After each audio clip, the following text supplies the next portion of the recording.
Hey, what's up, and welcome back to A-Aron Reacts. Here we're going to be doing a very important little mini series, My Funny Valentine, and super excited because I got a special guest to join you in one of the other videos for it.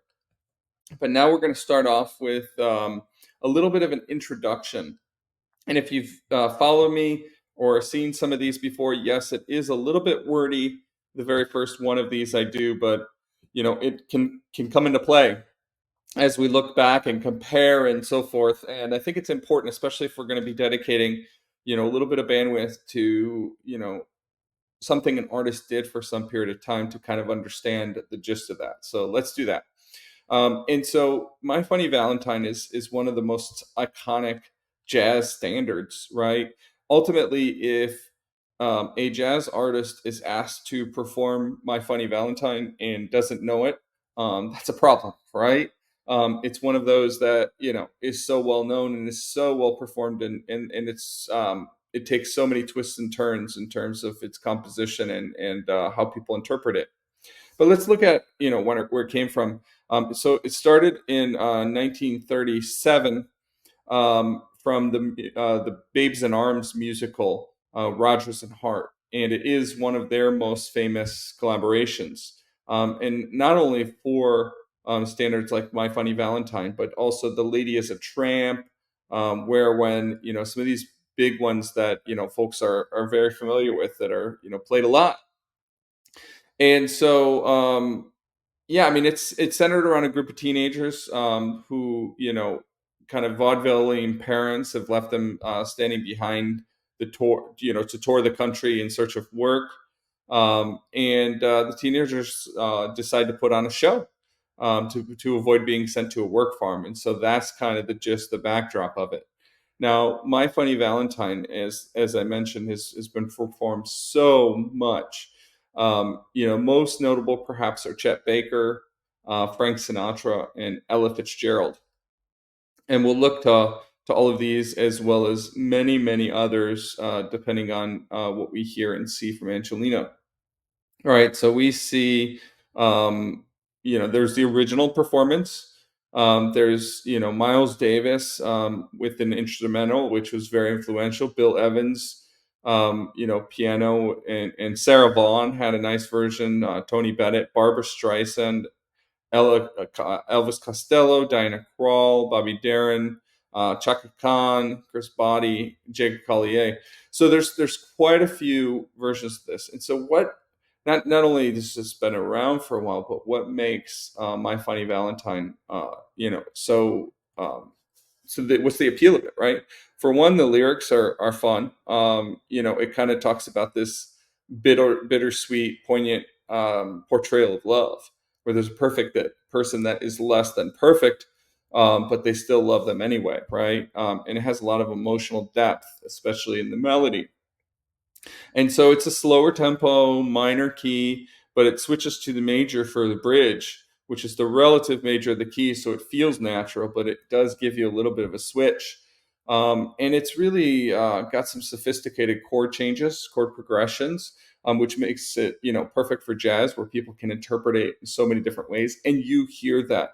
You not only hear interpretations with different chord structures, but also in the way that people interpret the song itself, right? You see, dynamics of, how phrasing occurs. You see, variations in, tempo, in the composition itself, the key, you know, uh, the actual instrumentation, how things are ornamented, and obviously the vocal and instrumental interpretations, and then finally the interaction with the accompaniment, especially on the solos. So without further ado, let's dive into the first one we're going to do, which is a rehearsal from the age of 8. And yeah, this is Angelina Jordan, My Funny Valentine. Okay, all we got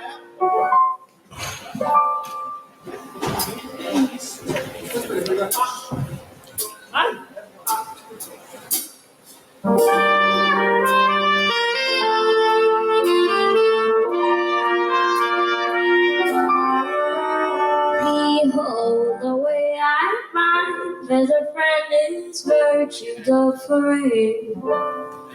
Thou knowest not my dim-witted friend, the pictures of his rays, thy vacant round tosslet hair, concealed by garden tents.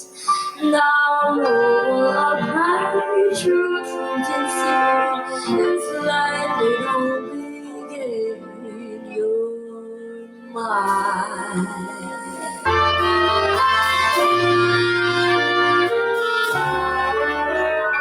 Behold the way I find that a friend is virtue the forever. Thou knowest not my dim-witted friend, the pictures thou hast made, thy vague round and tosslet hair, concealed by garden tents. Thou noble of my true truth sincere, and slightly don't begin your mind.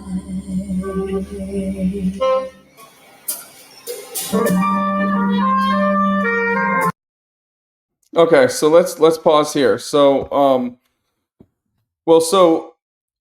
I mean, at this age, 8, she is obviously so precocious, well ahead of her years from, any other normal human. But I will say that, throughout this, I'm going to evaluate her as herself, not as some normal human, right? And so we will pick apart, imperfections. We call them perfect imperfections, and the things that allow her to grow and develop. So, please don't, put comments like, well, she's 8, how can you pick at her? Well, she's also Angelina Jordan, and she's not like everybody else. And so that's one of the reasons, right? Um, but yeah, I mean, I'm not hearing a ton that I can critique here at all, really. So, we'll see. But the timing is one that I think that we saw the intro of this happening. We're now going into a third take, and I believe, looking at the background setting, that it's not like the video repeated the same thing. I think it is a third take, if I'm not mistaken, and because they do sound a little different, and especially I think they're playing with the tempo a little bit. That first one, it felt like, the timing was a little bit uneven. And there are interpretations of this. There's this concept of rubato, where you can kind of give and take some the timing of things, especially in a slower piece like this, and especially with the instrumentation where you just got the piano kind of coming in with these chords, right? And so that's not uncommon here.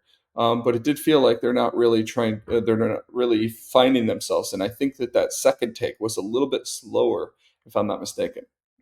Now, this intro is quite interesting because there aren't many artists that do this intro before they get into the kind of My Funny Valentine, right? The actual theme that, the main melody that most folks know. Most of them start with that. Now, the original version with Mitzi Green in the original Broadway performance did include it. And then you saw, a few artists actually recreate that. Ella Fitzgerald, Barbara Streisand, Linda Ronstadt, to name a few. Those are the ones that I think that are most notable, perhaps. And I believe, if I'm not mistaken, that Angelina's kind of imitating or mirroring the most of the Ella Fitzgerald version of this, which is not at all surprising. Knowing all the artists that have done this song, if I could choose, I would assume it would be Ella. And the reason at this age it's important to point that out is she tended to emulate these singers in these early years, not to add her own, but to really try to sound like them. And I think this is an incredibly important thing for her later development as these artists begin to live within her and live within her sound. And so here I believe it's Ella Fitzgerald that she's really emulating.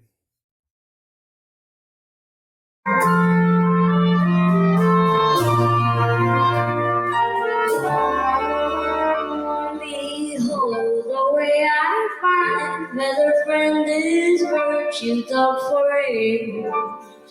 Thou knowest not my devoted friend, the pictures thou hast made. Thy naked brown and tossed hair, concealed by God intent. Thou noble upright truth exist, and slightly don't we get. You're my funny Valentine, sweet coming Valentine. You make me smile with my heart.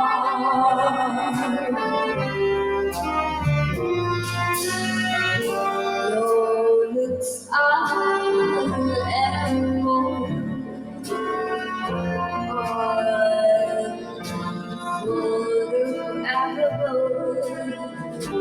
Yet you're my favorite.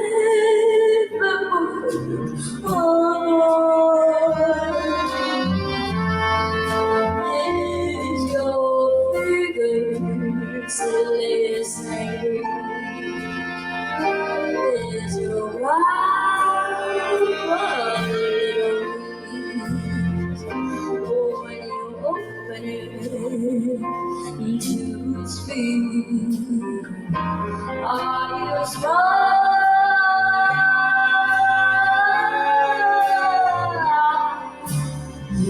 No change here for me. If you care for me, say little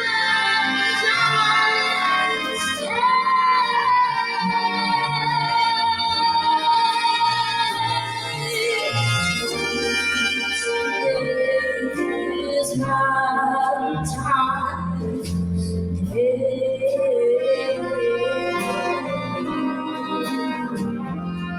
Is your fragrance listening? Is your mind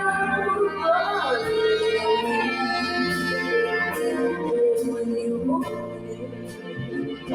to speak? Are you smart?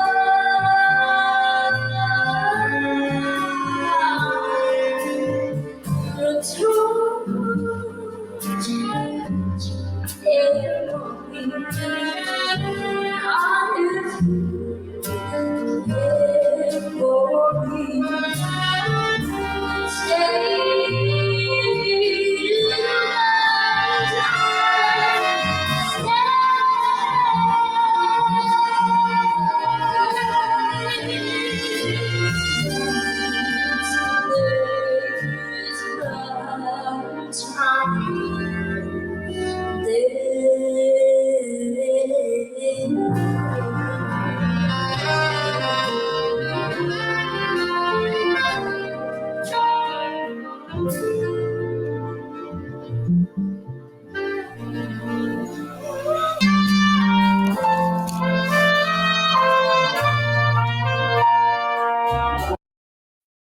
Okay, so we heard a full version of that finally, and yeah, I'm pretty convinced that they were originally playing with the timing of that, and now we hear a little bit of slight different instrumentation fills. And I'm also convinced that, at least what I can gather, she's mirroring Ella Fitzgerald mostly here. And so let me just say, first of all, I love, love, love these early years because, it's such a spectacle that an 8-year-old is just even performing a song like this. And not just performing it, but actually performing it, right? Understanding it up there, and these become the seeds of which, she continues to water into this just blossoming flower in her later years, right? And so, I think it's really important to understand in context, how important this is and what it means. Sweet comic Valentine.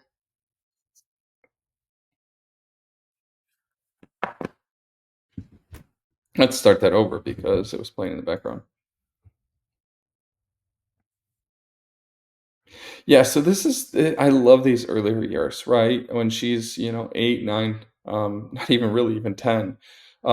They become this, the seed that, she begins to water each and every day, every, subsections of the day that she continues to practice and work and perform in, that later becomes this blossoming flower. And it's incredible that not only as an 8-year old she's up there performing, but she feels comfortable. She's actually understanding what's going on. She's working with the band. It's always impressive, right? Nobody should be able to do this at 12, 14 years old, let alone the age of 8, right? It's unbelievable. So, I'm pretty convinced that, the timing was the piece that they, really stopped for here. They're changing it up, or it's the most important, as well as, a little bit of the instrumentation, working with the fills and how that's going. And then, from her perspective, you see her, I believe really emulating Ella, mostly here. Just in the phrasing and how she's doing it and so forth. And in this take, they went through the whole thing, and she definitely looks very comfortable up there. Look, this is a difficult song to sing because it's so spacious and slow. It's all about your true sound coming out, and if you're off a little bit, especially when it comes to pitch accuracy, not as much timing, but pitch accuracy, it easily shows here. And this is a difficult song with some difficult intervals. There was a chromatic descent, where we go down a half step that she wasn't quite spot on. I love some of her pronunciations. It's fun at this age, especially. It always is. But she's trying to add her own flair with "Are You Smart?" And she does this passage where she goes smart. I don't remember exactly what she does, but she goes from the top to bottom on the same note. It's a little melisma that she's adding, and I don't think you really hear it done that way by anybody else. The closest I can think of is Frank Sinatra does a drop in one of his phrases. I don't even think it's the same word, the same phrase where he does it. And so my guess is she's planting the seeds for what she's going to do later. We've seen that in some of her other songs where she doesn't really quite nail it early on, but she continues to work at it. It becomes something truly special. So my thoughts are, in her mind, she has a vision of what her version sounds like. And I think that we're starting to see the beginnings of that, even though she's definitely imperfect here, right? These perfect imperfections we talk about. Her pitch accuracy is not completely on. She's struggling with, some of the, like I said, that smart.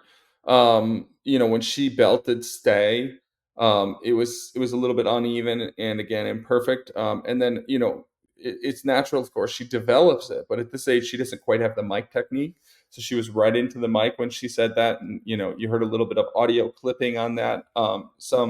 So there's a number of things that I'm sure we'll continue to improve as we get older. Now I think we're going into a fourth take, if I'm not mistaken.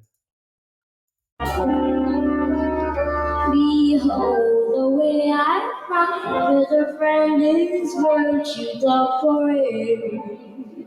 Thou knowest not my dim-witted friend, the picture thou hast made.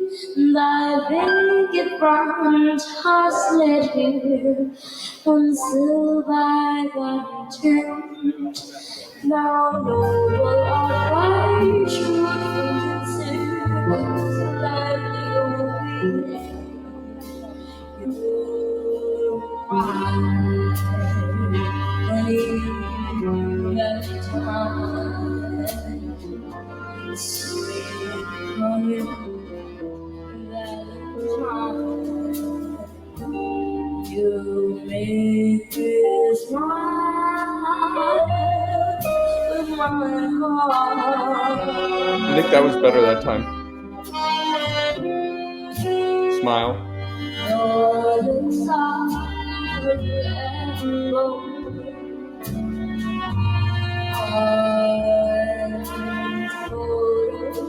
I don't think she did that the first 3 times. The laughable is just, so beautiful.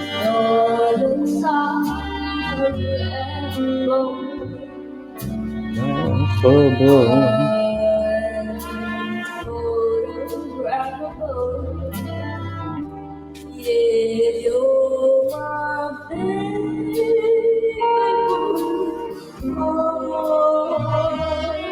That was all better. That dramatic descent I talked about was better too.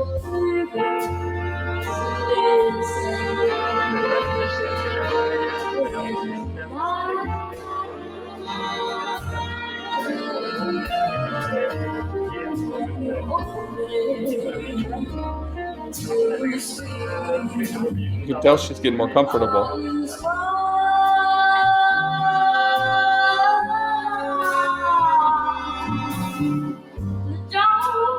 Okay, I felt like that was a slight improvement. She's still struggling with that, but she's trying to do something that nobody else has. Professionals. Right? That slide and I can kind of envision what it's gonna sound like, and it's amazing. I can't wait to hear it in the later years because I'm guessing she develops it.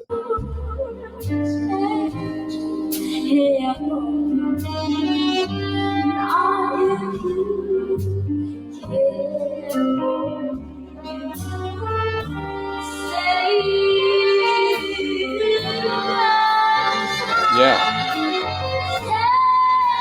She did a little jump. So she's altering a little bit on the pitch there.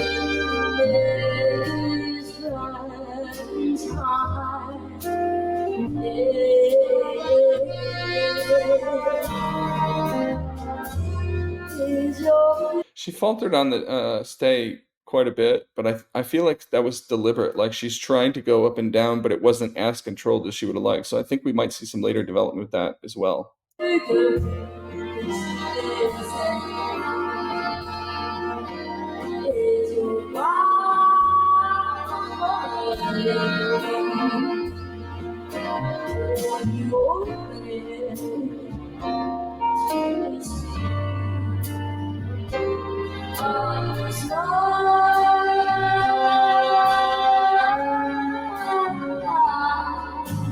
Okay.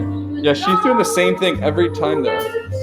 So she's literally doing the same thing every time there. So she's clearly working on a version of it that I think again is going to end up being beautiful. It's not there yet, and that's okay. It's 8. She's 8, and in the rehearsal, right? We expect that.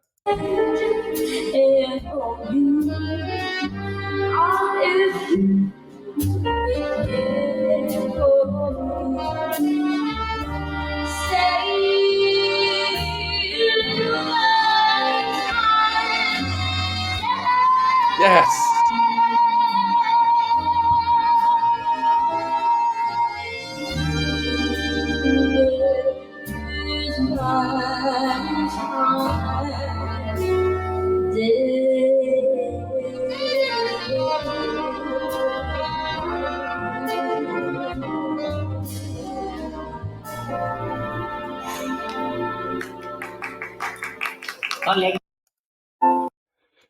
So you hear about, I think there's 5 takes, and the first 3 were just the beginning, and you hear improvement throughout each and the slight experimentation.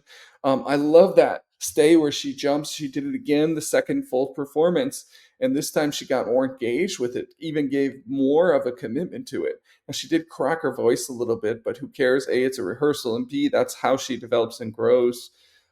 This was fantastic to see. I'm definitely looking forward to her growth here, really. Look, if you haven't done yet, please go ahead and subscribe to this channel. There's a link in the description for you angels, a membership site where you can check out more information on that.